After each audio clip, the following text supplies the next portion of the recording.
Should we start it off with a little? Yeah. Oh yeah. Let's do it.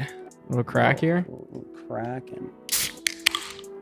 Ooh, We're pretty in sync there. that was pretty good. Cheers. Cheers, my friend, to the bev.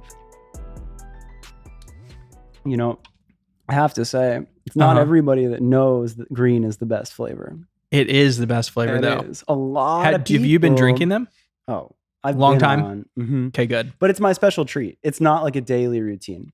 Like, Like you have like the routine. I'm coffee for that. okay. Maybe you have both. I don't don't know. do coffee. Okay. Yeah. Yeah. Mm. This is my coffee. This is better. It's a better caffeine. Yes. I used to save it for like road trips and all that because I could drive Okay. for like 12 hours on one of those. Yeah. Like, I'm in.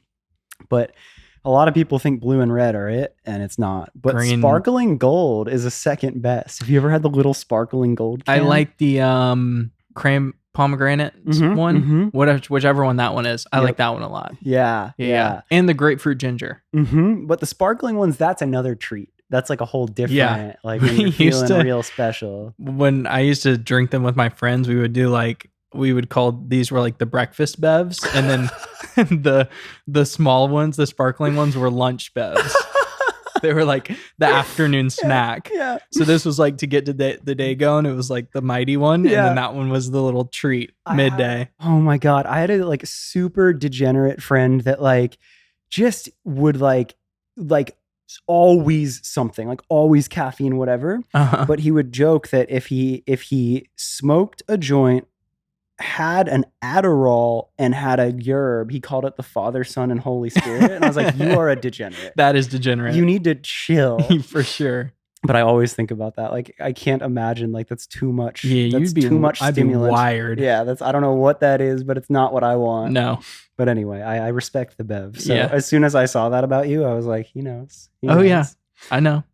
So anyway, Jack Cook, welcome to Where Are All My Friends? Thank you so much for having me. I'm excited, dude. Yeah, I am too. I suppose first we should shout out Tony Cowan Brown should. for the intro. We should. I really respect a connector of good people. She's absolutely that. Yeah. Yep. Outside of that, though, I know a little bit about you. We met at Race Service briefly. You Yes. came to a Rise and Shine. Yes, last month. Yep. And you just had like really good energy. I was like, I like this guy. And Cool. Tony kind of told me a little bit about you. And then I was telling you right before we started recording, I kind of love episodes where I haven't met anybody because I get to learn this story in person. And Yeah. it's like so exciting and fresh. And there's no preconceived anything. All I saw that stood out to me like, whoa, was the daily vlog. Mm-hmm. And I really respect anyone that can stay to consistency like that. Yes. I think there's probably a lot more that goes behind that and that set you up to that point. For sure. But even just watching the evolution from 1 to now, I think around the 40s you started narrating it. Yep. Like, it's fucking great. And, Have you seen the early ones? Oh, I did my homework. Really? Oh, yeah. Wow. Oh, yeah. I feel like I don't even remember what the early ones look like. It's similar. Like, it feels like you and it feels like your life, but you focused a lot on food. Like, it was just Okay. like you'd show like a meal or something like that. Like, it felt like early vlogger that had an aesthetic, but was still finding confidence to find their shots and their style.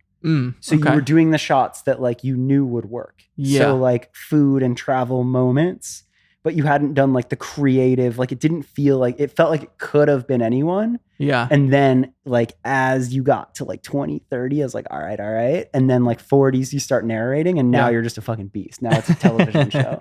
Yeah, it's really fun. I think the early ones were very just trying to figure it out. Yeah. And so I think there's been a big evolution arc, like 0 to 100. I think every single one looks a lot different. Yeah. But now they've started to get a little more consistent in like the way that I do certain things. Yes. Yeah. So I've found what I like and what works within the format. Yes. And I think that consistency is appreciated for a viewer as well. Like sure. you'll typically like go to bed the same way. And, Yeah. like, there's a couple like reoccurring things. For sure. Which I love. Yeah. Like, it's so great. But I think from being a creator of a podcast, but also from being behind the scenes and helping with productions and helping a lot of artists with making different things, digital media, the amount of work that goes into anything behind the scenes is so much more than you think. So then to take that work and do it consistently so much while doing other work. Yes. Is something that I respect and admire on a level beyond almost anything else. Oh, thank you. Because it's the easiest thing to talk about it, and it's the hardest thing to be about it and to do it. Yeah, it is hard to do. Yeah. But I've definitely, when I started it, was committed to never wanting to fall off and being consistent with it, because I knew if I ever started to become inconsistent, it would just spiral. Right. So I've been very consistent with it, luckily. Yeah. Do you feel, I feel this way with the podcast, and I don't know, but it's like almost now a superstition. I am so afraid to jinx the consistency where like I worry that there is an algorithm or a something where there's like a timer of like, you will be penalized if you don't hit it now. I've never confirmed that. I think there definitely is. When I first started posting on TikTok, I had a video go viral. Like my second one. Wow. Hit like 4.5 million views. Oh, fuck. Like actual viral. Yeah. In like a week and a half or something. Wow. And then it got reposted a couple places and it went viral there too. So it was like a proper viral video. And I went from 12 followers to like 49,000. Wow. That's like the dream. In like a week. Fucking A. And then like the least smart thing you could do, I followed up that video with probably 10 more videos and then didn't post for like a year. No shit. Yeah. Oh my God. Because the video that went viral was, it was basically a compilation of my favorite clips that I took at Auburn when I was filming there, which we can get into. Yeah. But it was, it's very unrepeatable. I can't make that video every day. Because that's a compilation of so much life. Yes. It was 3 years of footage compiled into 15 seconds. Insane. And so I was trying to make things that were kind of like that. Right. And I was doing them every day or every other day until I got to 10. And I was like, I'm just out. I have nothing. Whoa. And so I was like, this was great, but I don't know what to do with it other than, I'm about to move to LA and things are going to be different. So I just stopped posting. Wow, that's really interesting because I had a guest on who's a country music artist, Chris Rudiger, and he talks about the moment where he went viral on TikTok for the first time. And it was a very different thing where I was curious what your answer was going to be of like what happened next. Because for him, I think it was the way he explained it. He would like drink take a shot or like it was like a solo cup. Okay. And everything he would drink was like a style or a song of an artist. So like, I don't know country too well, but it would be like Toby Keith and he would drink and then he would sing like Toby Keith and then he would do another and then he'd sing like the next artist. Gotcha. So my next question to him was like, well, damn, you went viral. What did you do next? And he said, I did more of the same thing. I saw that worked and I kept doing it. Yep. So that's very interesting because you were aware of that, but you were like, well, fuck, I can't. It's literally impossible to do that. So it's just, I ran out and I stopped posting for about a year. And then back to your original point, when I started the vlog again, that was when I was consistently posting again for the first time. And those videos got maybe 80 likes. Oh, fuck. And like 500, 200 to 500 views. Wow. So it was like restarting from zero, basically. Wow. Because anything that I posted around that time when that video went viral got at least like 50K views. Yeah. Which is pretty solid. Very. And then once I started doing the vlogs, it was like back at nothing. Holy shit. Yeah. So was that like, I mean, you know better than I do, but I could imagine how much work it is to actually put that together. I mean, 50 vlogs in 2 months, I don't know, 62 months in without seeing something that you've already experienced. Was there a moment where you're like, maybe this isn't the wave? Like, was there a number where you were like, push through, have blind faith, or maybe I try a different idea? I think very early on, I realized that I actually just liked making them. And there was actually a time period when I had to take like a 2 or 3 day break. Yeah. Early on in the vlogs. And when I took that break and then came back to it, I was like, wow, I really missed this just after a couple days of not doing it. Yeah. And so even if there wasn't a lot of growth from 0 to 100, even when it was like 150, it was still like, I really like doing this and I'm having fun doing it. Yeah. And I had, people that were watching them saying that they enjoyed watching them. Yeah. So even if it wasn't like an aggregate of all of TikTok telling me that the videos were great, the couple of people that were watching them were supportive of it, and I enjoyed doing it. So there was never a like, this isn't really working. Maybe I need to pivot. Yeah, that's cool. That's a lesson that I've continued to reaffirm is like, do the thing you love. Yeah. Because if you're just going off of like praise of others or external signs of success, you'll get burnt. For sure. But if you find that thing where you're just in that pocket and you're like, I don't really care, it's fun. Yeah. Like, that's absolutely. It says it, right? It's fun. Just For sure. Just do it. Another thing that I think is really important is once you go viral for something, that's all anybody wants to see from you. Whoa, fuck.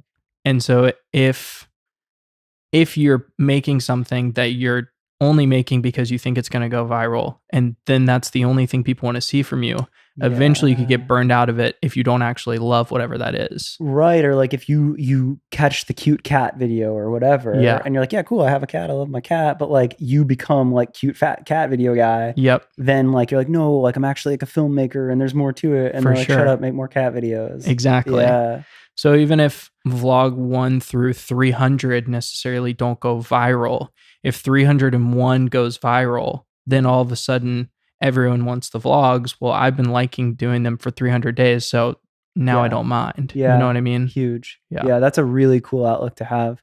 And that kind of leads to maybe us getting properly into your backstory, but having that mentality and understanding that and that wisdom, I can't help but feel like there's a lot of a backstory before the day one of that. I think there's a lot more to you than like the day you decided vlog number 1. So maybe take me back to like your early days and maybe where you grew up or like you found your thing, like where you're like, oh, okay, like I want to create, like whatever that looks like, whatever part in your life where it really started to click for you. Yeah, I liked making videos at a pretty young age. Yeah. It was like maybe 10 or 12 when I first, so that is young. Yeah, got like a camera, and I got a slow motion camera at some point that could shoot like 400 frames per second at like terrible quality. Oh, wow. But 400 frames, like that's like proper slow motion. Yeah, like really slow motion camera. But I would like bring it to middle school and film like my friends at recess doing stuff. And we would just like watch it back in slow-mo and be like, oh, this is cool. We haven't seen ourselves do things in slow motion. Or like popping a water balloon or like the most basic stuff, but you're probably like, sick. Yeah. Stuff like that. So I always kind of had like making videos as a hobby, even when I was young. And I like illegally downloaded Adobe After Effects back in the day to try and figure out how to do stuff on there with like a GoPro, et cetera, et cetera. If you didn't illegally download some kind of professional program as a teenager, I don't know. I don't know what you were doing. That's like the first part of it. Is like downloading the Photoshop rip or downloading like for some musicians, you know, like Fruity Loops or like whatever those things were. That's so funny. Because it used to be like a one-time fee. Yeah. And it was like $1,200. Yeah. And when you're 11 years old, you're like, you can't do that. There's not enough money in the world to buy that. It's literally impossible. And then you had torrenting, which was so much more available. Yeah. Where it was like, that's the only way you could do it. For sure. Yeah. Yeah. I was doing that when I was pretty young. And then it was a hobby at that point. I didn't realize that it was something that I loved. And then when I was 18, my dad actually decided that he wanted to buy a drone. Oh, wow. Because he wanted me to film the boat when they were fishing.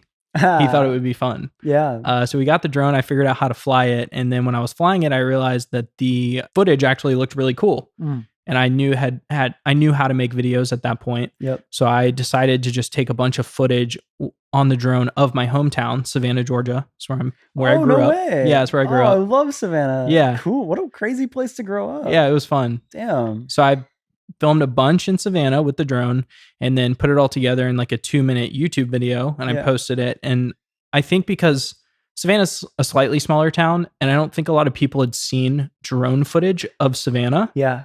Yeah. And like seeing the water and like the sunsets and everything, it was all in there. And so it kind of got passed around Savannah because people were seeing, like, you know, people who were 40 years old who maybe lived there. Yeah. I was seeing Savannah from the first time for like drone footage. Yeah. There's like that weird golf course, race course thing that got closed. And like the river. And there is some very interesting visual thing. For sure. I get it. I feel it. Yeah. So I made that video, and during the process of actually making the video, I was like working on it so much, and I kept wanting to work more. Like we were spending entire days on it, and I was spending like nights editing it.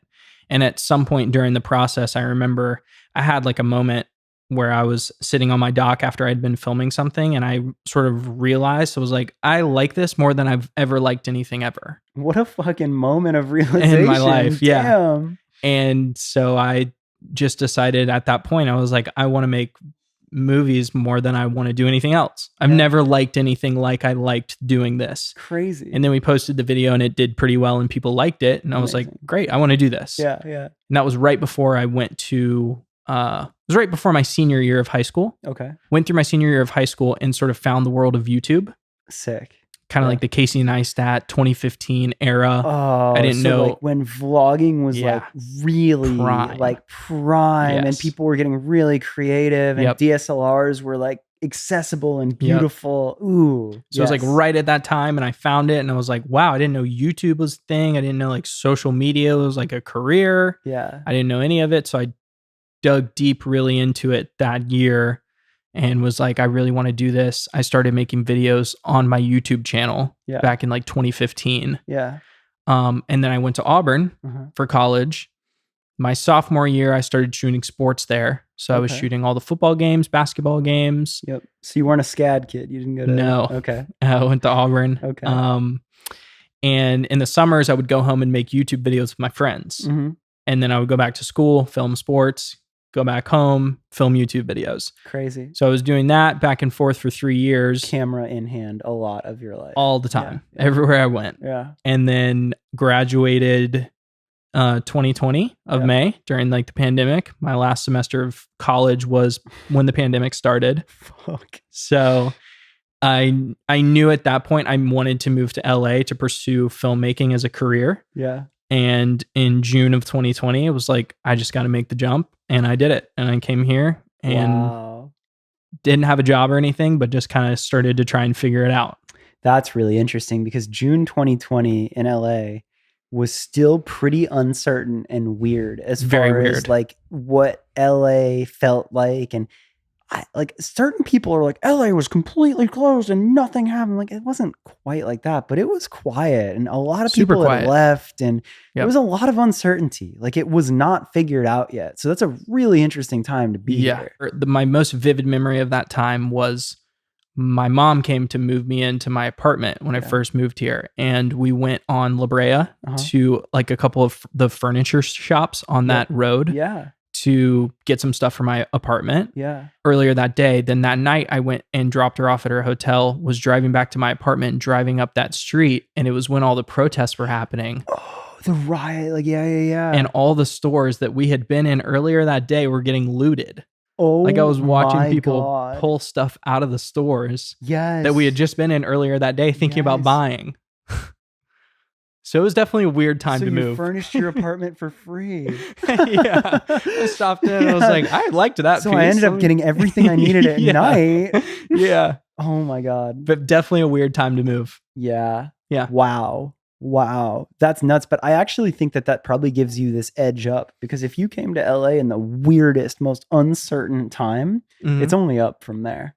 For sure. So if you figured it out then, like its own every day is getting better and better and back to probably the magic of LA. Yeah. I also figured because everything had so much uncertainty that when it shifted back into, okay, we're going to kind of try and be normal again, there would probably be gaps that I could fit into. Oh. That if the system was just running and it was a well-oiled machine when I got here, it may be hard to convince people that I fit in somewhere. Oh, wow. But when everything was like chaos, you could kind of go, hey, I'm here and I can be available for anything. Yep. You can maybe find your way into something. And how did that work?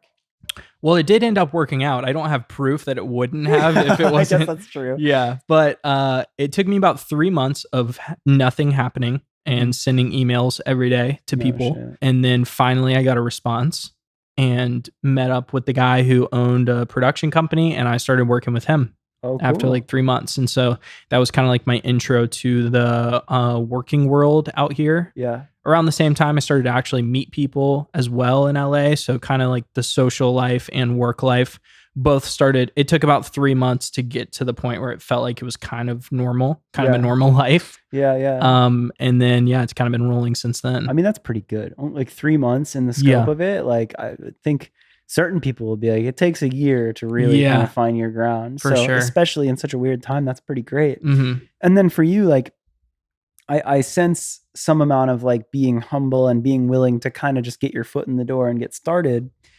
When you came out here, like obviously you had been filming and making videos and really like learning who you were as a filmmaker for some amount of time before getting here. Did you have like a path or an ideal, like I want to work for a production company, I want to start here, I ultimately want to do this? Or was it as long as you're in entertainment and as long as you're around it, you're good and the universe will work itself out?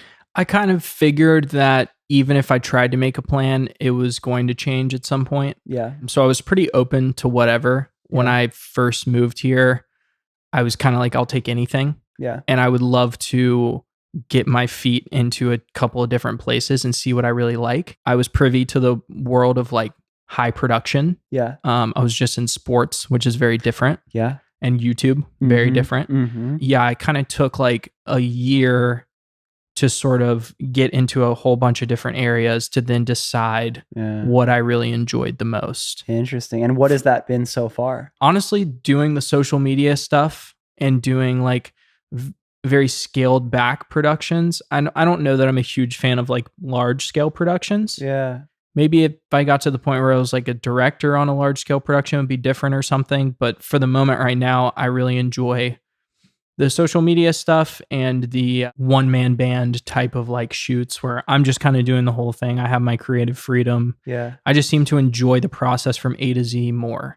Yeah. Even if it's a quote unquote less cool project. The big projects, when it's a 25-person crew and a big client or whatever it is, I don't find that I enjoy the process of it from A to Z because you're kind of left out of a lot of it. Yes. I might just be there for one certain position. Yeah. And that's it. I don't get to be a part of the edit or I don't get to be a part of the pre-production. And I kind of like being in on the whole thing. I think that your mindset and the type of creator you are is the future of media.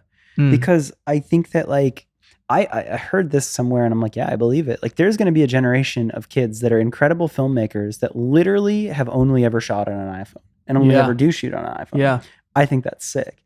I think like entertainment and storytelling, that's the thing that you need to have the magic of. For sure. And the camera, the vessel, the production, like that's the afterthought. And people hide behind that. Yeah. People hide behind a big production, a fancy camera, this and that. So if you have the skill and the excitement to tell a story or to take something on with whatever limited gear and just make it work start to finish, that's it, dude. That's like, that's the magic. And I think there's a big shift in what people are wanting to watch and consume today. Like you're right. You're totally right. There's a big change between, the early 2000s and sort of like the cream of the crop was like a Michael Jordan Nike commercial, like him dunking the basketball and like being the hero. Yeah. Now people would rather see Michael Jordan behind the scenes, shot on an iPhone, doing something very natural and human. Yeah, like going to get like a drink or like something like that. Yeah, or just like lacing up his shoes and saying something. Or like LeBron hanging out with his kids or like being with his family at home. Like things like that are a lot more what the new generation likes. Yeah. And so being able to speak to that, I think, is also important.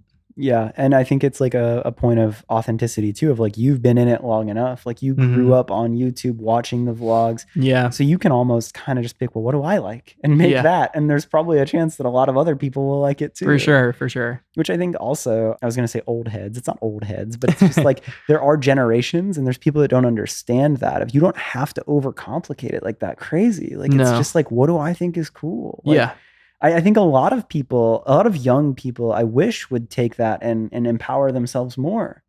For sure. Just like if you like it and you are of a certain age and your friends like it, other people will like that. Yeah. And companies are probably trying to sell to the youth. So what you have is valuable. Yeah. So just make the shit you like. That's all you have to do. And you can do it with your phone. Yeah.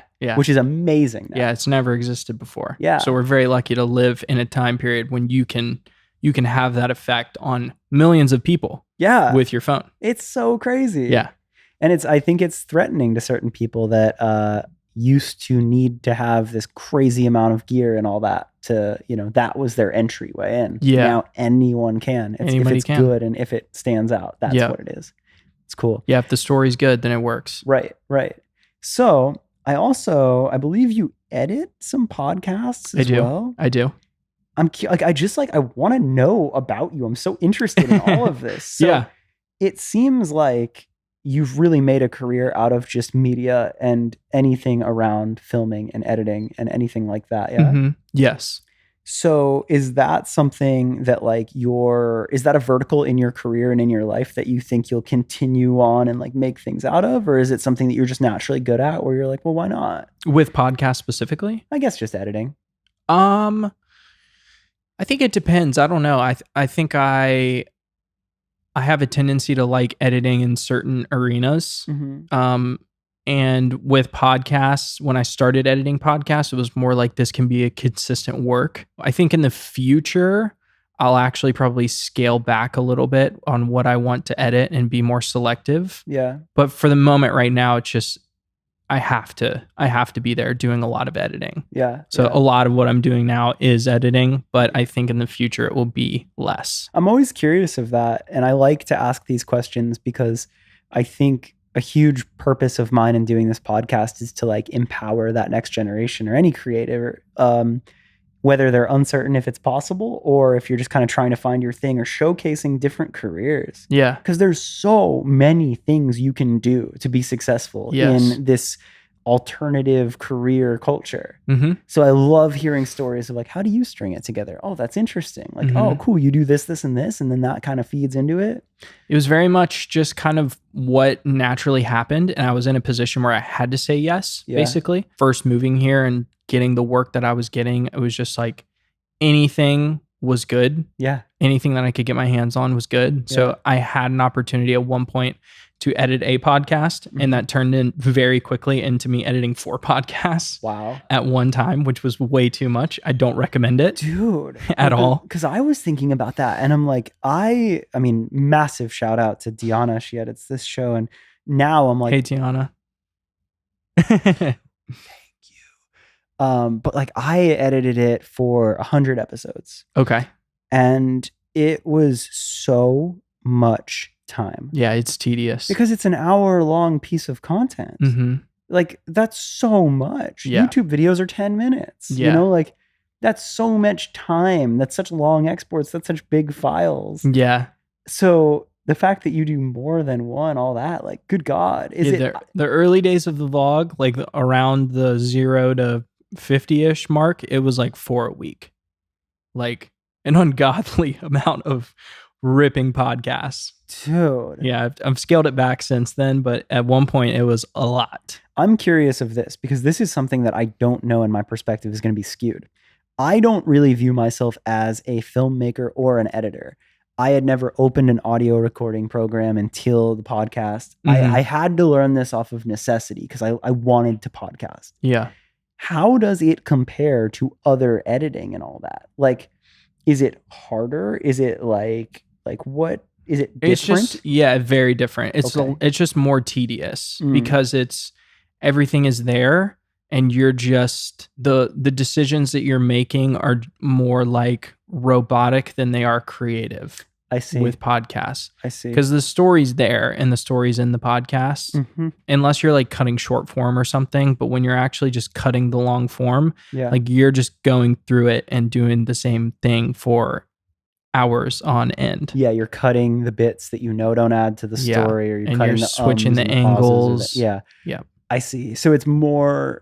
It's not documentary. It's more just like a repeatable task than it is a creative decision or piece of work. Versus like a YouTube video, you start with a blank canvas and a bunch of footage, and you may have 4 different cameras, and you can pick music, which is different each time. Yep. You can decide this clip is going to go at the opening, this clip's going to go at the end. I'm going to put this at this specific spot and kind of build out this story here. I'm going to make this part really long, this part really short. So it becomes a lot more of a creative process when you're doing like the start to finish of I'm just giving the example of a YouTube video versus a podcast is sort of like, here it is, cut through it. Yeah. And then that's it. Interesting. Deanna, I'm so sorry because I feel like you're so much more creative than that. I think as you're explaining that to me, I'm like, I think the only thing I could edit is a podcast. I think I learned that out of necessity, but like that's good for me. Like it's very just like black and white, take this out. And if you were to task me with more of the vlog style stuff, I'd be like, what do we do? I don't know. Y'all do it. It's hard. Funny. Much respect to anyone who edits podcasts. I've done a lot of them and I know it's tough. But I wonder, like, it's funny. Like, I think it's actually maybe harder for a creative to do that. Like for me, that's probably the only editing that I really could do, you know? Yeah. Whereas for someone like yourself or Deanna, like it's one of those things where it's almost more of like a chore where it's like, all right, let me get through it. Whereas like you're capable of so much more. Wow. Sometimes it is fun because I'm never there when the podcasts are recorded. So a little bit, I am getting to listen to the stories of the people. So if the podcast itself is entertaining, it does make it better. Luckily, the podcasts that I edit are entertaining. So it does make it better, but still it is a very like robotic process. Yeah. Can you share which ones they are, or we can cut it? Yeah. Currently it's Hoot and a Half with Matt King and Mike Sheffer. Okay. And then it is Lightweights with Ilya and Joe. Okay. Those are the two that I'm doing now. I don't know them off name, but are they, what genre of podcast would you? Comedy. Nice. Hoot and a Half is like they do interviews with internet personalities, and Lightweights is just Ilya and Joe, and they're just kind of like funny dudes. Riffing so and all yeah. Yeah, that's fun. I really like, outside of the, filming and doing this podcast, I find myself gravitating towards either comedy podcasts or like the similar to this, like entrepreneurial, like how I built this kind of stuff. Yeah. But I love like a good comedy podcast. I feel like that is a medium that translates so well in podcasts. For sure. Makes road trips go by so quick. Oh my God. Yeah, like at least that's fun to edit. Like at least if they're like on some tear or something like that, you'll be like, oh, that's cool. I'm laughing while I'm editing. Yeah. This is something I probably should have done more homework. I did a lot of homework on TikTok. Do you have a vlog on YouTube or anything like that? Or do you pretty much stay just on TikTok? I used to. I was doing vlogs back in the 2016 days with my friends. That was kind of the style of videos I was making. Yeah. They weren't like typical vlogs, I guess, or they are. They're YouTube videos. They're YouTube vlogs. I was also doing vlogs when I first moved to LA. I found that it was very difficult to keep up with making a YouTube video and doing client work at the same time. So eventually I had to scale back to the point where I was like, I can't make YouTube videos. Because it wouldn't be quality. It wouldn't be quality. And I also, a lot of what I like to make, which you can see in the vlog itself, is the behind the scenes and sort of like the lifestyle creator style of content. And I was not able to really share any of the work that I was doing on my YouTube page. And so that really deterred me from making the videos because I had to like separate the two, which I didn't really love to do. Yeah.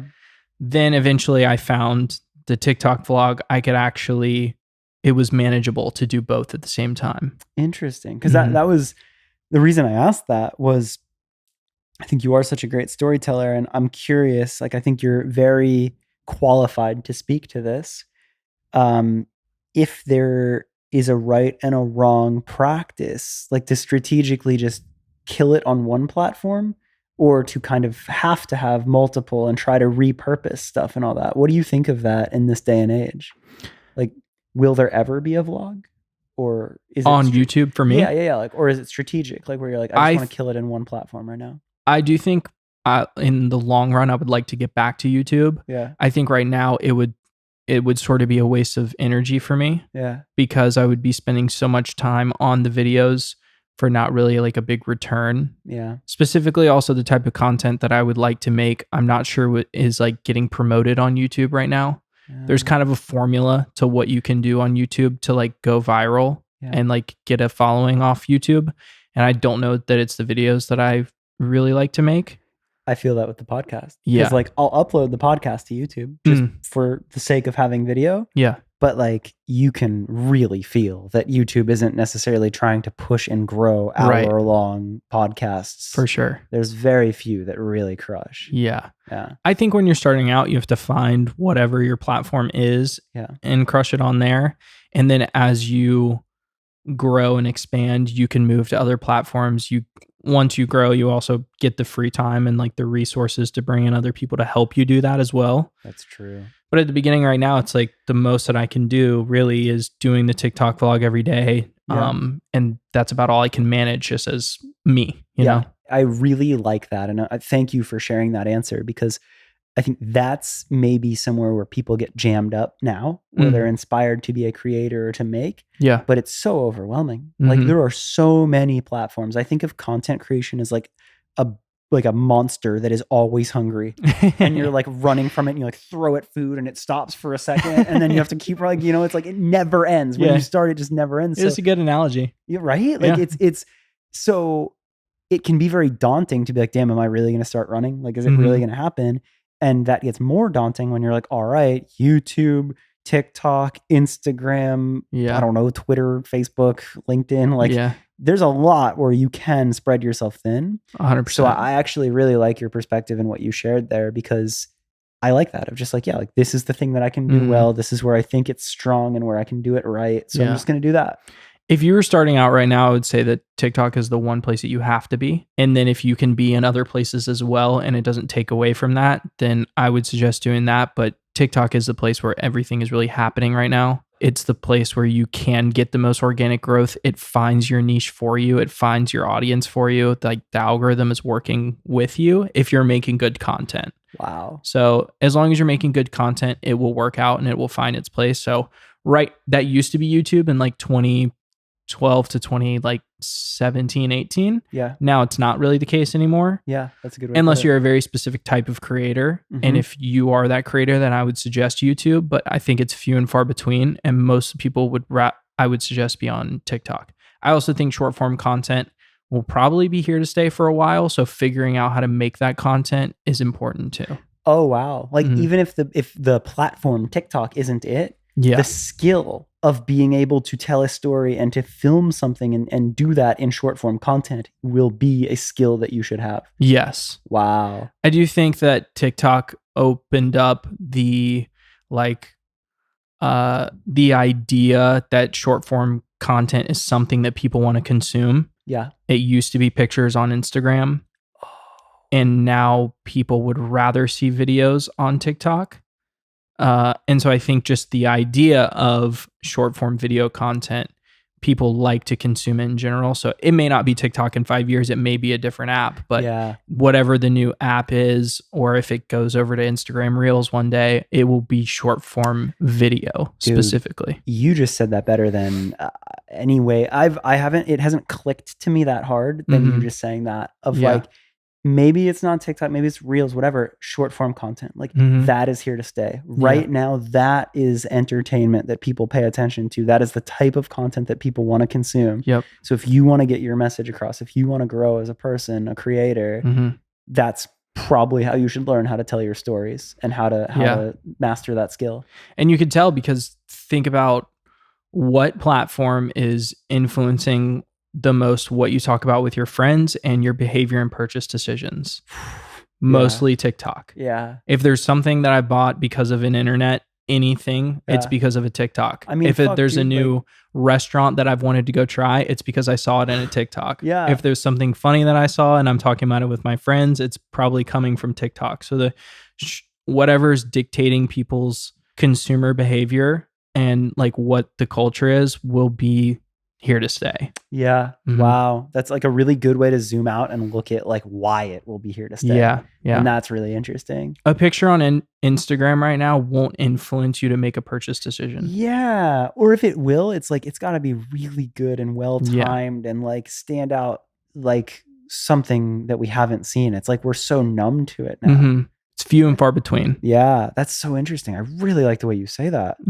You've got me like really thinking with that too. And I think that's like such great advice to anybody that wants to start creating, is just like learn how to tell a story in short form content. And you can have your own style in that, sure. Yeah. But that's really. And it's the authenticity of the short form video that I think is what makes people get influenced to make consumer decisions. Because when somebody makes a restaurant review on YouTube, on TikTok right now, it feels like my friend made a really well crafted video for me to talk about the restaurant that they went to. You know what I mean? Like it feels like a friend's talking to me when I'm watching the video. Yeah.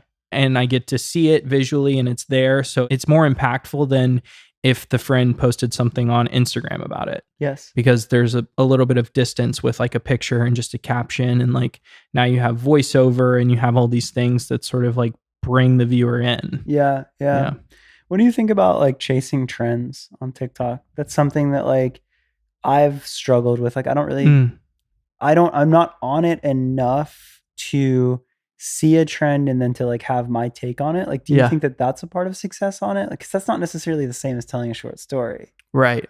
I think that it is important to understand why trends do well and what things on TikTok do well and why, so that you can take whatever your 60-second story is and optimize it for the platform. Because there are certain things that work on TikTok specifically that you can do to your video to sort of like push it more out to people. I think the best way for me to describe it in my content is the vlog content's for a very warm audience. When I'm making the vlog, I'm assuming that you watched the one previous. I see. And kind of the week before even. There's some amount of goodwill or brand recognition, Jack recognition. Yeah. If you're in on the vlog. If you're watching the vlog. Yeah. But sometimes I make videos that aren't the vlog that I do sort of cater to a cold audience, and I do things that I know will work well on TikTok. What would an example be? Like any of the videos that I make that like have text on the screen at the very beginning, and I'm kind of like trying to hook you in with like my first line. Got it. Just a very simple thing to do on TikTok. I wouldn't really do that in the vlog for like a cold audience. So I think you just kind of have to pick and choose different things. But when it comes to like trends specifically, I do think it's good to be able to do both, but you shouldn't just rely on only the trends to build like an actual audience. You've really brilliantly you found momentum, and then you've used that to continue momentum and to open up new doors and opportunities. And that's not luck. Tony was telling me a story of how you sent like an absurd amount of emails to go cover some F1 stuff. Yes. I love that. I love the idea that it's like, okay, cool. You're aware of like the amount of an audience that you've grown. What do you like doing?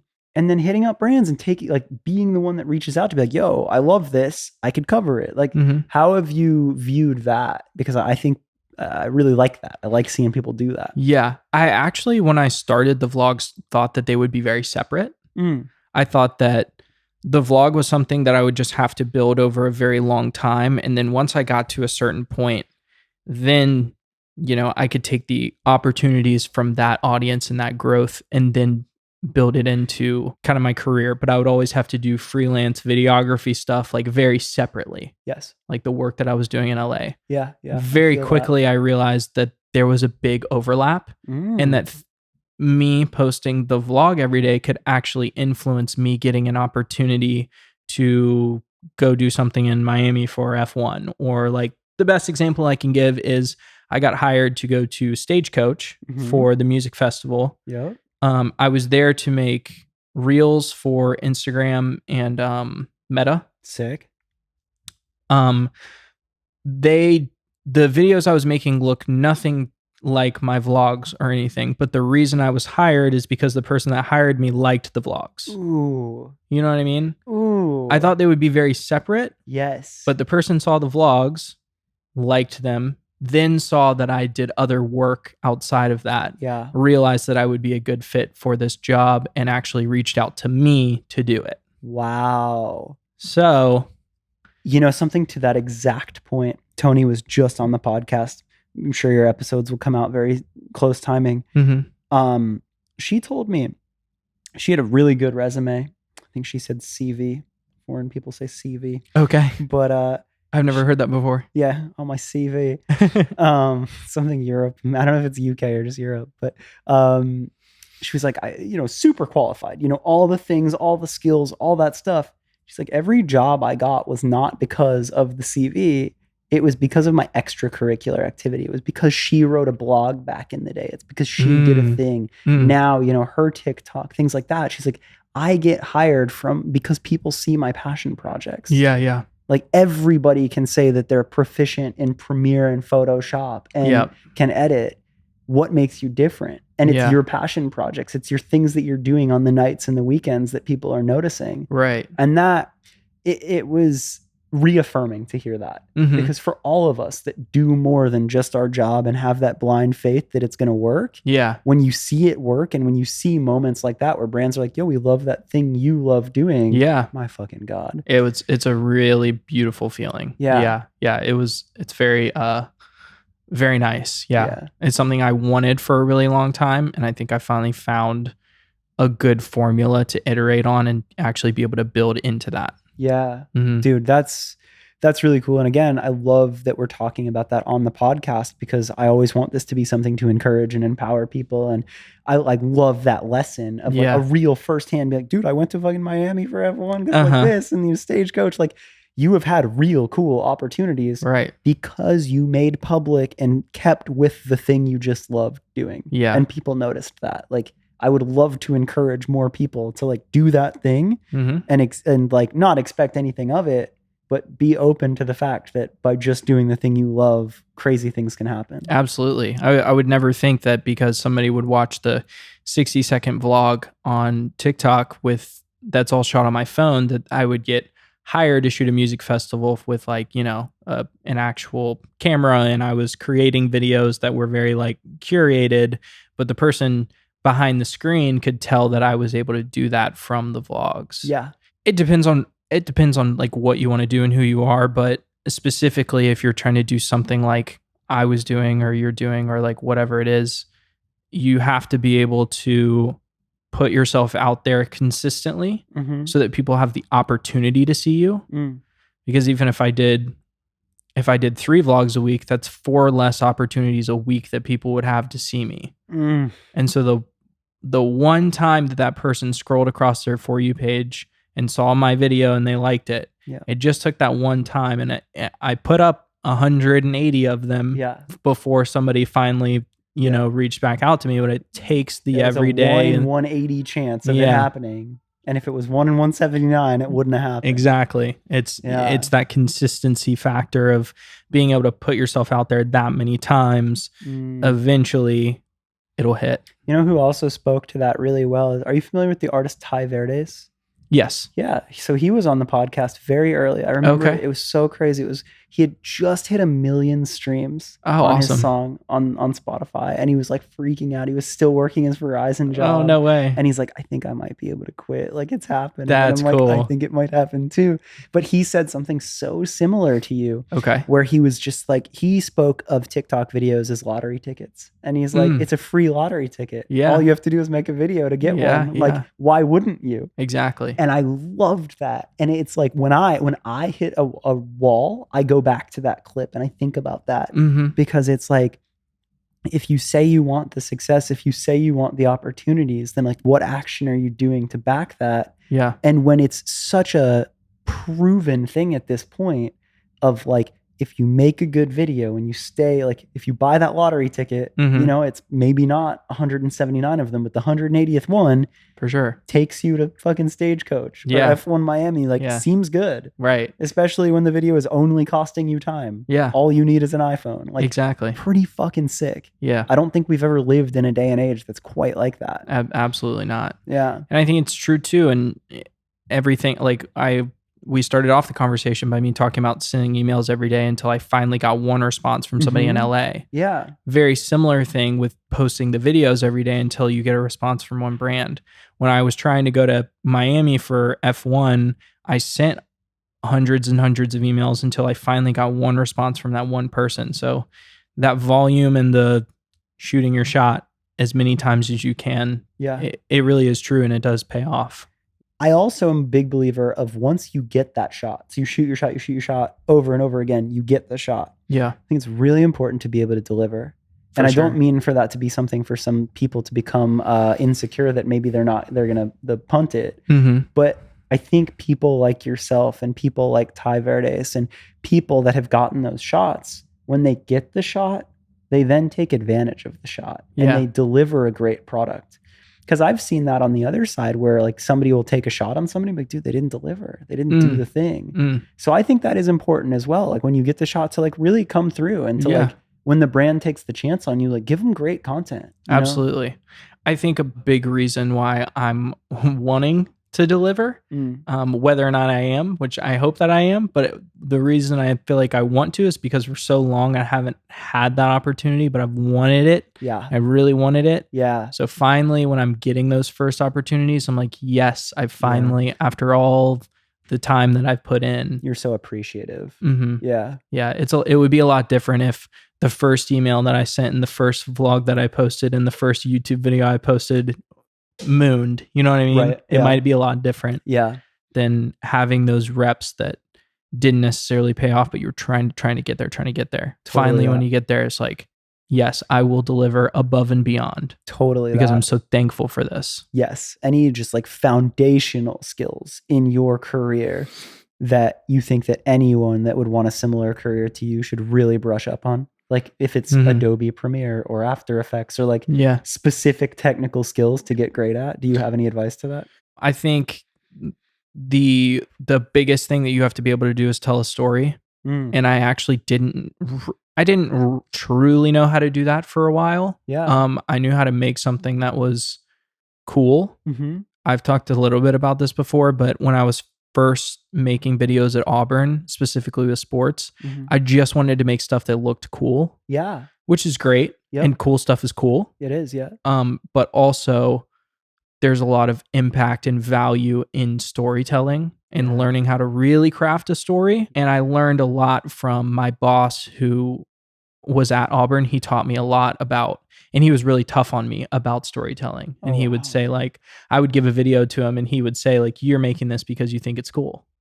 And I'm like, yeah, you're right. But I do think it's cool, you know? Yep. And he would be like, you need to focus on the story. Wow. So then how can somebody, I'm genuinely interested in this. Like I'm self-auditing myself being like, maybe I could. Like what are some skills? Like how do you learn to tell a better story? I think having the idea in your head that you need to learn how to be a storyteller is a great start in and of itself. If you were literally just starting out, you should just find what you actually really like to do and what you're passionate about when it comes to creating whatever the content is.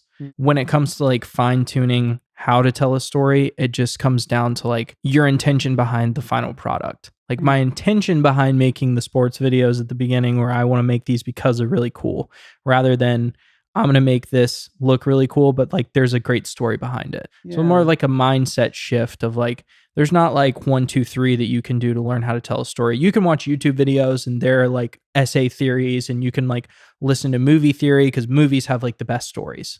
They're like the cream of the crop. Right. Yeah, so if you can learn certain, storytelling tricks and things that like directors have done back in the day that like have made storytelling what it is, you can learn those things, but in practice, having that mindset of like, I'm going to learn, you're not going to learn how to tell the story just by making the mindset shift. You're going to have to make the mindset shift and you're going to have to make hundreds of videos before you actually get good at it. So just having your mind that I'm going to learn how to tell a story, right, and keep doing the reps and keep getting a little bit better and better at it. Yeah. But I like that's good advice because that's such a huge question to answer. But I do like that idea of I filmed this, it looks cool. We've all done that.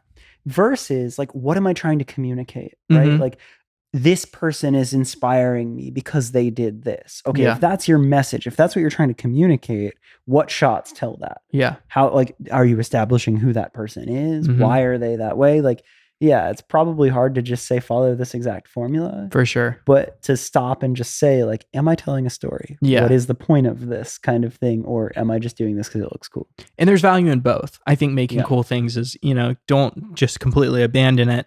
But I think I specifically it took me a while to get to that point. Yeah. And once I did get to that point, I saw a very exponential increase in my skills. Wow. Yeah. I think about the idea that the world wants to help you. Like the world, like, so many people have the chip on the shoulder. The world is out to get you. I think about this where the world wants to help you. The world is there trying to give you every resource. And if you help the world, like show who you are, you'll nail it. So an example of this is like an Instagram feed or a TikTok feed. Okay. The world wants to be like, we picked you. You're the fucking star of the show. Just like, let us explain it. Let us sell it to the boss. Yeah.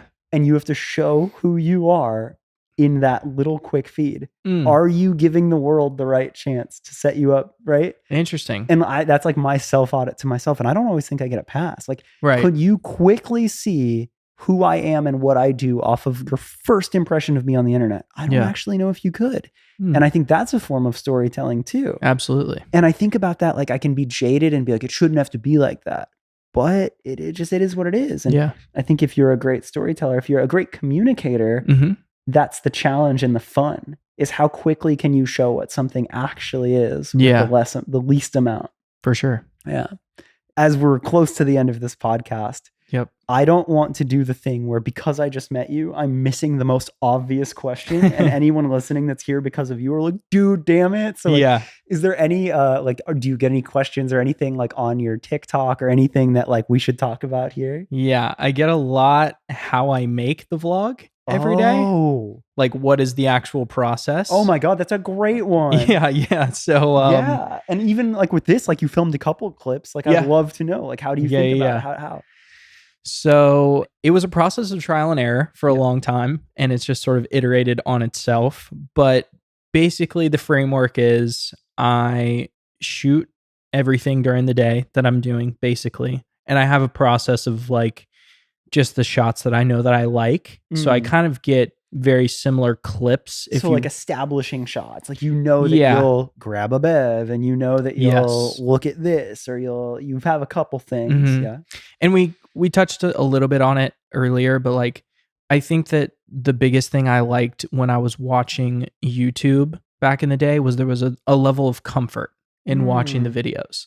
Like I was coming home at the end of the day after school, and I was going to get to watch a Casey Neistat vlog for 10 minutes. And for those 10 minutes, I felt like I lived in New York with him. Yes. You know what I mean? Yes. And you were in on his jokes or his things. Like you'd see him, like something repetitive was comforting, not boring. No. Yeah. It was comforting. And so watching those back in the day and like seeing like the atmosphere of like New York City, and like I literally felt like I was in his office and I was an employee or something, or like his best friend that he was taking along with him throughout all of his journeys. So I kind of want it to feel that way when I'm shooting it as well. So I'm cognizant of like, I want to world build like that I'm in Los Angeles, and like what does that feel like, or like the palm trees, and like talk about storytelling, things like that like add to the atmosphere of like what it feels like to be in LA, or like certain things that I'll say like, today it's 75 and sunny,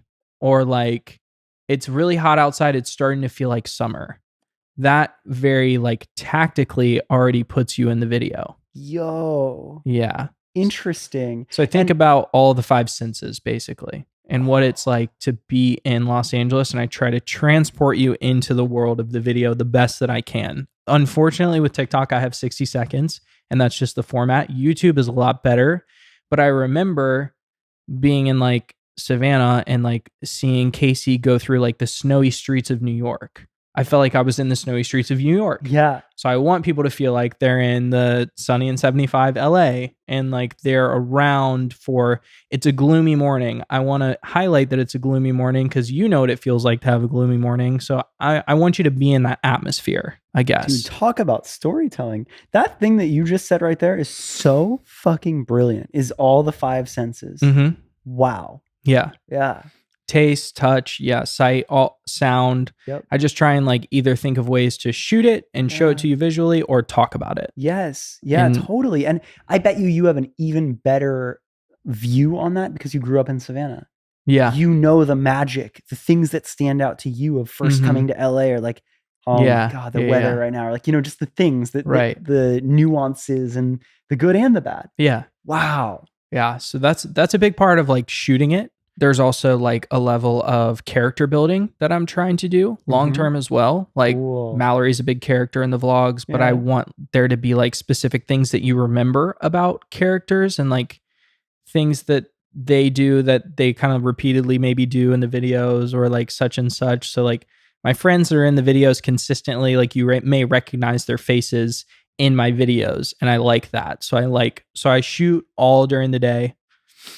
I try to also do morning and night. I usually break it up into 3, maybe 4 parts: morning, midday, afternoon, night-ish sections, just because that's already a framework of a story. Like an entire day is a story. Right. Like you don't have to reinvent the wheel every time. Exactly. It's just like a day is a story. Document it. Yeah. So that's kind of my process for shooting them. And then when it comes to the editing side, I get a lot of, I shoot everything on my phone. I get a lot of questions about that. And you don't even have a crazy fancy phone, right? It was like a regular. No, it was my 12 mini. Yeah, it's not even the it's Pro. The mini one. Yeah. Yeah, I got the 2 cameras, not the 3. Amazing. I love that. Yeah, so I shoot on that, and then I post basically at any point the next day.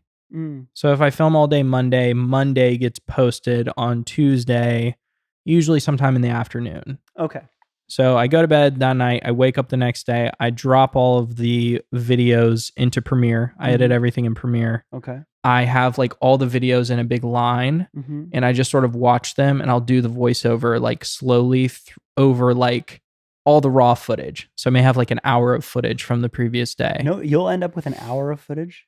Sometimes like anywhere from like 40 to 50 minutes. That's usually insane. It's a lot of footage, but sometimes I'll like record like very long clips of like, you know, whatever it is, like time lapses and stuff. Yeah. I have that, and then I do the voiceover to that. What do you use for voiceover? It's the same microphone that I use on my C300 Canon camera. It's just like, it's like a Sennheiser shotgun mic. Oh, wow. Okay. Yeah. So I use that and I talk into it. And record then, that straight into your computer? Record it into the camera. Oh, and then I bring it into the editing software later. So I have like a 15-minute clip that I basically then edit the voiceover down into the 60 seconds that it is. Then I have that voiceover that's 60 seconds. Then I go in and I cut all the video clips, typically on consonants of my sentences. Wait. So, or like, I guess, like, let me just use an example. Please. So they're like 75 and sunny. Those are the points where I'm clipping. 75, and then the sunny. And sunny. Like right on the beginning of the S of the sunny. Because for some reason, it just kind of feels like there's a rhythm to it. So the voiceover is the rhythm. And so instead of editing on like beats of music, I'm editing on beats of my voice. So it hopefully makes it feel like there's a subconscious rhythm to the story because the clips are matching the voiceover and like the parts of the sentences. You're a fucking wizard. If that makes sense. Yes, it does. Okay. So if I say like, I always say at the end of the video, like that's going to be it for me. So that's 3 clips because that's going to be it is another one for me is another one. You know what I mean? So it's like that. Wow. So I cut them that way. And then I put in the music last. And I kind of have a library of like 50 songs or something that I like, and I kind of just cycle through them, or sometimes I look for different ones, and then that's what gets posted. Yeah. What do you do about that's a lot of file storage? Like, do you airdrop and then delete from your phone? Yeah, I delete from my phone usually like once a month. So I keep stuff in there for a while. I usually edit the next day, but sometimes like specifically for F1 in Miami, I have to edit those like the night of. Right. And then post them the first thing in the morning. Just to keep it timely? Well, because we would shoot from like 7 a.m. to 10 p.m. So I had no time to be editing while we're at the track. You know what I mean? Like it can't be like, hey guys, I got to do my vlog voiceover. Give me like 2 hours so I can edit these. You know what I mean? God. So we get home at night and then I would edit the vlog, go to sleep, wake up the next morning and post it, work all day and shoot all day for Alpine and me, and then edit it that night. And then post it the next morning. How many hours would you say if you were to guess? Usually 2. But the ones that are mixed media, so like if I'm at Coachella, I shot that on my phone and a camera. Or like Stagecoach, my phone and a camera. Miami, my phone and a camera. Those take like 3 hours, 3.5 sometimes. Yeah. Just from start to end. But like a typical like day that I'm in LA and I'm just shooting everything on my phone, it's like 2 hours. 2 hours of edit, like 2 hours to make it. To go from you're done, you're gonna sit down at your computer and make it, to you're done and it's ready. Yeah, opening the laptop to like it's posted on TikTok, 2 hours. Wow, that's actually pretty good. Yeah, it's pretty for quick. the amount of like, for that much, for up to an hour's worth of content, for filming that much voiceover. Yeah. Like that must mean you are pretty fucking snappy at editing now at this point. Too. Yeah. It's second nature at this point. Do you ever have days where you feel like it's just a miss? Like, do you ever look at the content and you're like, man, like what's here? Like, do you ever like have days where like you're like, I can't fucking wait? Like, is there like an ebb and a flow? Like for me, like this podcast, like I'm in like flow state right now. Like I love this and I'm going to be so proud of this episode. Right. Do you ever have ones where you're like, this is better, or this is like, fuck, it's not there today? It really honestly is very dependent on the voiceover. Whoa. I've decided. The clips typically, sometimes I miss specific things. Like sometimes I like won't put me in it very much and I didn't realize that. Like I just film everything like, you know, POV in front of me, and I never like film myself, which is kind of an important thing to like have me in the videos. Is like, you're telling a story, you're the character. Yeah, I'm the character. So sometimes I'll like miss in that aspect, but it doesn't really bother me as much as if like I can't find my voiceover rhythm. Whoa. Like sometimes it'll take me like 23 minutes to get through like a voiceover, and I'm just like stuck on a specific section, and I'm like, how do I say this that I know is typically would take 30 seconds for somebody to describe, and I have to say it in 8 seconds. Oh, crazy. Like if I were to explain to you how a preamp on that Focusrite works, I might need like 30 seconds to be like, oh, well, you plug that in and then the XLR cable, you go here. So like, how do you take that? Yeah. And knowing you need to explain it and be like, it makes the mic louder. Like, how do you do that with so much day? And making it entertaining. Whoa. You know? So it has to be something that like fits with what happened previously and after it, and has to fit in a certain time frame for it to like work. I guess the best example I can think of is when I go to the sauna. Sometimes that's in the videos. I go to this place, and typically what I do, which we're on a podcast so I can actually explain the whole thing, is I go in the sauna first. I sit in there for 20 minutes. Then I go into the cold plunge because there's a cold plunge in there. I go 5. I go back in the sauna for 20. I go back in the cold plunge for 5. So that's 40 in the sauna and 10 in the cold plunge. In the voiceover, I say something to the tune of, I went to the sauna today and I spent 40 in the sauna and 10 in the cold plunge. But I never have enough time for me to say in the voiceover that I switch back and forth between the two, because it would be me repeating 20 minutes and 10 minutes, which takes too much time. Like literally that extra 3 seconds takes too much valuable time that you don't have. Yes. So it's things like that, and learning how to like, every day I may have like a different experience. And so I then have to digest that experience into like a 10-second soundbite. Where typically if I was just talking to somebody about my day, I might explain it in like a minute or two. But I don't have that. Do you think that's made you a different person in the way you communicate? Like, are you shorter now with your words? Because you're like, I can say it with less words. No, I don't think so. I think it's a very compartmentalized thing. Like when I'm doing the voiceover, I'm doing the voiceover. The only thing that I've realized I do is sometimes I voiceover stuff when I'm alone. So I'll walk around the grocery store and like be like filming things and talking in my head what I know I'm gonna say tomorrow. Like what's an example? I'll be like walking around. Erewhon is that store that I go to, the grocery store I go to here all the time. And I remember 2 days ago I got back to Los Angeles for my trip. And so traveling. I got a smoothie from Erewhon, and I remember walking out and being like, I'm back in LA. This is like I'm back in like my typical routine. Like you're back was like my human experience, but then like there was a voiceover experience where I was like, I got a smoothie today, back like I never left. And I was saying that in my head because I knew back like I never left was short enough to explain the feeling of me being like, I'm back in LA doing my routine again, and I'm getting a smoothie right now. Wow. Kind of weird, right? Great example, but like I feel it. And this comes back too to like, it makes me respect short form storytelling so much more. Like when you really stop and talk about this is art. This is hours being put in. This is like, it feels so natural, and it's so easy as the consumer to just scroll and be like, ooh, I'll watch another day.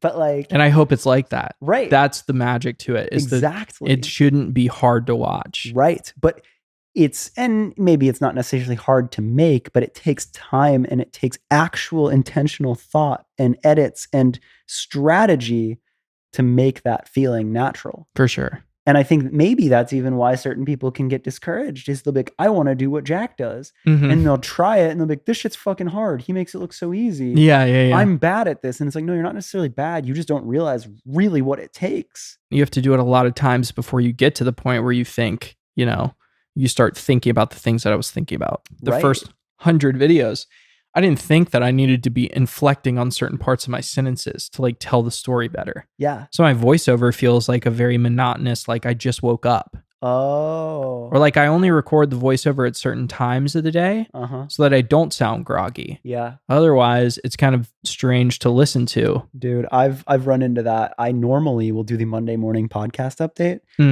And it's like, I feel like a fucking addict, but I can't do it unless I have a cup of coffee first. Because I'll wake up and I'll try to do it. I'll be in a hurry. I'm just get it done. And I'll like see it back and I'll be like, that's not it, my guy. Like, it's just like, you're so flat. That's a real thing. Yeah. So the process of making them has gotten very specific, but I like it. It's like its own little theory that I have behind it. Yeah. It's like a little like short form video theory. It really, I'm kind of creating. I don't know. Really is. Do you think there's optimization to it? Like, because I guess maybe the better question is, we talk about how natural it feels. What's interesting to me is even vlog number 1 is already ahead of what so many people would do, because vlog number 1 was Jack 6 years into his career. Yeah. Now, vlog number 275 something is Jack almost a year later. Do you think, like, I mean, obviously, I guess the answer is obvious that of course it'll continue to evolve, but I just find that interesting of like what it takes to make something look natural. Like, can you foresee what your next evolution points will be? If it's something as simple as like, oh, I have a better, faster way to record my audio now and I'm saving time, or, I can make a better story if I use a certain different music, or like, can you feel things that you want to try next? Yes. And they're a lot less technical and a lot more world building. Oh, like I described that I want them to be like, the 5 senses and things like that. But I want like there to be like a lore almost of like the way that there's movie lore. Yes. And there's like fandom behind like Star Wars, for example. I have a Tatooine poster on my wall. I could tell you about the planet of Tatooine. Like, what? So like things like, I mean, I'm not sure that my TikTok vlog's going to get to the point that Star Wars is at, but just sort of that I think is the next level of like, I talked a little bit about characters or like reoccurring things that are in the videos already. Like I want there to be like a miniature world that gets built out of them. Whether it lives on TikTok, maybe then it transfers over to YouTube where there's a lot more opportunity to actually build out a world because you have, 10 minutes maybe to tell a story. Whereas right now have 60 seconds, which is great. But there's little things that I'm doing like with the Bev, little things that are reoccurring, like comforting things. Mallory's a character in them often. Like there are things that I kind of do, but I want the next level of it to be like, oh, Jack's vlog is its own like little world. You know what? Inside joke, or there's something like there's reasons and all these things. Yeah. Do you have the herb sponsorship yet? I don't. Fucking. I'll decide later whether or not I should say this, but we are talking to them currently. Good. So we have to figure that out. But good. I would love to have like a long-term thing with them because I think it would be great. Yeah. But if you've watched the videos, you know that I love the show Avatar, The Last Airbender. Oh yeah. I love the world building of that show and shows in general. I love like the world building in it. And like I mentioned with Casey Neistat's videos, I love like the atmosphere behind what he does in his vlogs. So that's like the next evolution, I think. Right. Yeah. Or even like I think about like The Office, like character building in these worlds too. Like you don't really know who Creed is in the beginning, but then like every time he shows up and says something weird, it's funnier and funnier. Right. Yeah. That's I think that's a real mark of like a true storyteller and like what you're saying. Like that's really cool. Or another good example is there's Mike is one of the guys who is a host of Hoot and a Half. Mm-hmm. So I edit his podcast, but recently for whatever reason, like I'll go drop off the podcast to him and like I put the camera on him, and just recently for some reason every time I put the camera on him he started to dance. Oh wow. And so like now every time that I film him he's like dancing. So like we were out last night and he was I was getting videos of him dancing again. So like his like character in the vlog might be like him dancing every time I give the podcast. Right. But it happened very naturally, but like that's just an example of something that could like be a creative, Right. And then there's Mike. He's always dancing. Right. Exactly. Like very quickly, it's like, oh my God, it's Mike. He's dancing. Mm-hmm. Yeah. Just fun things like that people can attach to, or like that's the things that I like in shows or like things that I watch. So I want to create those things too. Yeah, man. That's so cool. That's like, it feels so natural when you really think about it. Like every friend group has that, right? Like every friend group has their inside jokes. 100%. If you're telling your story and properly like vlogging, I think that is the thing. And that's the thing that people love is like they're a part of your friend group. The way you felt like you were at Casey's office. Like you feel that way when you understand him and his people and everything. 100%. It's a really cool thing for you to be thinking with next. I'm excited now to watch along and be like, oh my God, it's happening. It's very relatable because like you're saying, every friend group has that. So like that's why those like The Office or like Seinfeld or like shows like that do really well, because like you can relate to it on that kind of level. Yeah. And you start to be like, oh, like, dude, it's if Mike wasn't dancing now, everyone would be like, is he okay? Yeah. Like, right. Like if like when I don't have the Bev in a video, right. I went to Spain and they weren't in the video. I had like 30 comments that were like, oh my God, where's the Bev? Like, dude, are you good? Yeah. So it's things like that there. Yeah. I like stuff like that. Yeah. Damn, dude.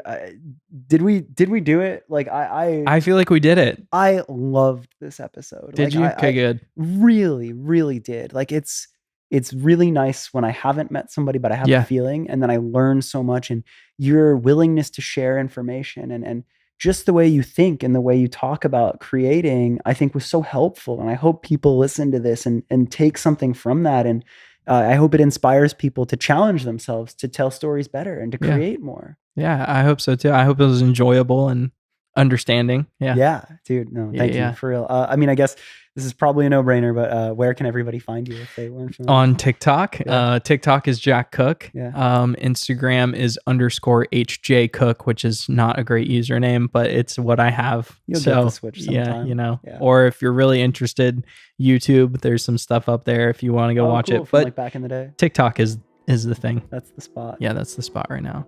Cool, man. Well, hopefully we're on like 270 now with the vlog, so maybe we can do like a day 500. I come back and do a check-in or something. Reoccurring bit. Yeah. Ooh, I like that. Yeah. And then we can take this clip from this podcast and then put on it in 500 there. And then be like, the callback. Yeah. We can see where they're at and see if there's any world building that's happening. Yeah. Maybe we have the sparkling the lunch what is ones. Your flavor? I went to sparkling gold because that's mine. Oh, the classic gold. You like classic the classic gold. But what's yours? Your grapefruit ginger. Grapefruit ginger. Yes. Yeah. Yes. So that'll be the evolution. Yes. Yeah. Awesome. Amazing. Thank you. Thank you for having me. This was great. Yep.